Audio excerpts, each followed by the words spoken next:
Morning friend. এই যে এখানে সকালবেলা দিদি আর আমি বসেছি দই দিয়ে মুড়ি দিয়ে ব্রেকফাস্ট করতে। তা অনেক দিন পরে আর কি মিষ্টি জাতীয় জিনিস দিয়ে ব্রেকফাস্ট করছি। আর এই যে এখানে জামাইবাবু বসে রয়েছে, আজকে জামাইবাবু বাড়ি চলে যাবেন। জামাইবাবু জামাইবাবু রেলের সার্ভিস করেন, জামাইবাবু ধানবাদ থাকে, দিদিও থাকে, মানে দিদি জামাইবাবু সবাই ধানবাদেই থাকে, ওইখানেই মানে ফ্ল্যাট নিয়েছে সেখানে থাকে। তাই জামাইবাবু চলে যাবে, দিদি থাকবে কদিন। তাই এই রান্না বান্না করে নিই, টিফিনটা করে ফটাফট। এই যে রান্না বান্না কমপ্লিট হয়ে গেছে। কুমড়ো শাক করেছি আর আলু পটলের তরকারি করেছি চিংড়ি মাছ দিয়ে। তারপরে তোমার হচ্ছে মটর ডাল করেছি উচ্ছে দিয়ে। তাই এই আর কি টুকিটাকি রান্না হয়েছে, আরও হবে আর কি। তাই যাই হোক, কম বেশি রান্না হয়েছে, এই চলছে রান্না বান্না খাওয়া দাওয়া। এখানে চিংড়ি মাছ দিয়ে আলু পটল দিয়ে করেছি। তাই এই যে মোটামুটি রান্না কমপ্লিট হয়ে গেছে, আর একটু কিছু বাদ আছে, এইটুকু রান্না হলেই হয়ে যাবে। এখানে ভাত বসিয়েছি আর আমের টক বসিয়েছি। এই যে আমের মানে টকটা একটু ঝোল ঝোল টাইপের টকটা করব, মানে একদম টকও হবে না একদম মিষ্টিও হবে না, সেই রকম টাইপের আর কি। তাই সেই হচ্ছে রান্না বান্না হচ্ছে এখন, ঝটাপট করে নেই। জামাইবাবু আবার বিকেলের বেলা, অবশ্য বিকেলের ট্রেনে যাবে।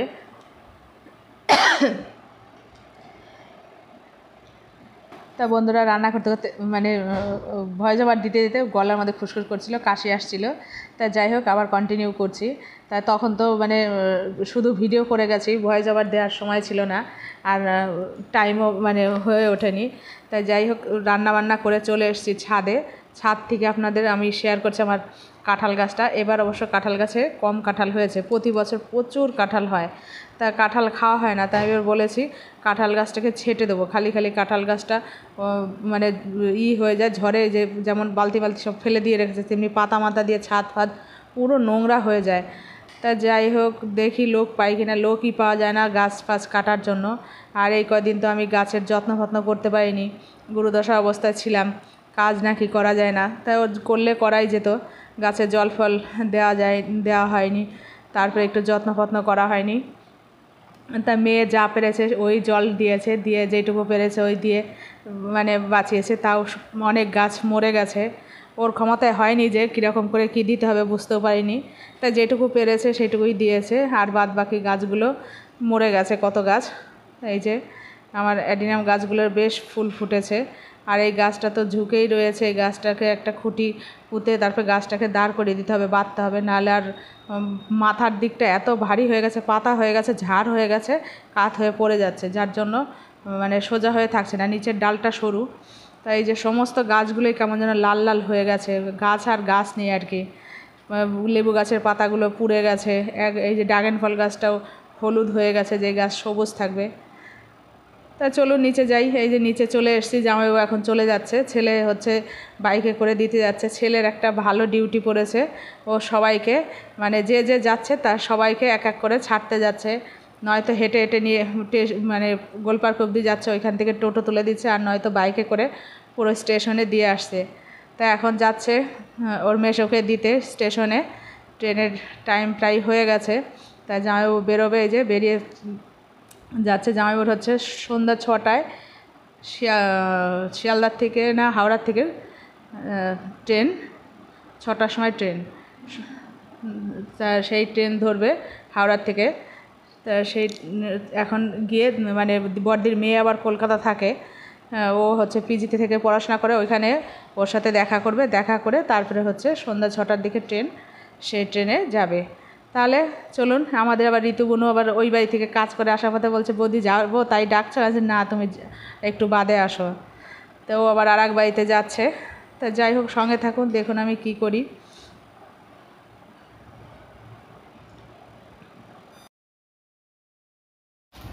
বন্ধুরা, এই যে ছেলের দুদিন পর পরই, দুদিন না একদিন অন্তর অন্তর কিছু না খেলে মনে হয় যেন ও কোনো খাবার দাবার কিচ্ছু খায়নি কতদিন, ওর সব মন প্রাণ সব শুকিয়ে যায়। ওই জন্য এই যে এখন সন্ধ্যাবেলা না, এখন রাত বাজে 9টা, ওর এখন এই অর্ডার দিয়ে এই হচ্ছে খেতে হবে, এই 2 প্লেট মোমো, 2টো বার্গার, আর এখানে একটা পেপসি। এগুলো এখন যদি ও খায়, রাত্রেবেলা বলবে আমি কিচ্ছু খাবো না, আমার খিদে নেই, হয়ে গেল ওর খাওয়া। এই যে আমি খাবো, হ্যাঁ তুমি খাবা, তুমি যে কি খাবে আমার জানার বাকি নেই। আজকে আমি রুটি করবো না, আজকে ভাত খাবি, ভাত, বুঝলি? হাঁ করে তাকিয়ে থাকার কিচ্ছু নেই। হচ্ছে এক একটা বাটিতে 4টে করে মোমো, ওই যে ওইখানে 4টে, এখানে 4টে, আর এই যে একটা করে বার্গার একটা খোল তো দেখি কিরকম, কাগজটা খোল একটু দেখি। আরে পরে খুলছি, সস লাগানো পুরো মেখে যাবে। তাই নাকি? হ্যাঁ, এই হচ্ছে ওদের খাবে, চলে যাচ্ছে খেতে। এই হচ্ছে বার্গারের ভেতরে আবার কি মোমো? হ্যাঁ, দুটো ফ্রাইড মোমো। বার্গারের ভেতরে আবার দুটো ফ্রাই মোমো আছে। এখন ছেলে হচ্ছে খাবে ওই মোমো, তো স্টিম মোমো খাওয়া হয়ে গেছে, এখন এটা খাবে। 1 সেকেন্ডে খেয়েছিস? তাই তো, ও বাড়ির খাবার 1 সেকেন্ডে খায়, আর বাড়িতে যদি ভাত দেওয়া হয় 1 ঘন্টা পার হয়ে যায়, সেটা ওর খাওয়া হয় না। আর এটার বেলায় খুব তাড়াতাড়ি হয়ে যায়। ভিডিও করে আমার খাওয়ার কত তাড়াতাড়ি খাই সেটা ভিডিও করে হয়। ভিডিও করার আমার জানা আছে, তোর আবার কি? আমি তো জানি তুই বাইরের খাবার কত সুন্দর খাস। ও দারুণ খাচ্ছিস তাই না? এই গরমে শরীরটাকে কিভাবে নষ্ট করবে সেই খাবার। আমার কিছু নষ্ট হবে না, আস্তে খা। তা বন্ধুরা, এই যে ছেলে অনেক দিন বাইরের খাবার খায় না, আর এখন আর কি শোনে সেই খাবারের কথা। তা যাই মানে খাবার দাবার নিয়ে এসে বাইরের খাবার পেয়ে বেশ খুশি। তাহলে ভিডিওটা আপাতত এখানেই শেষ করছি। যদি আমার ভিডিওটা আপনাদের ভালো লেগে থাকে তাহলে একটা লাইক, শেয়ার, সাবস্ক্রাইব অবশ্যই করবেন। আমার চ্যানেলটার সঙ্গে থাকবেন, পাশে থাকবেন, ভালো থাকবেন, সুস্থ থাকবেন, সাবধানে থাকবেন। টাটা, বাই, গুড ইভিনিং, মানে শুভরাত্রি আর কি।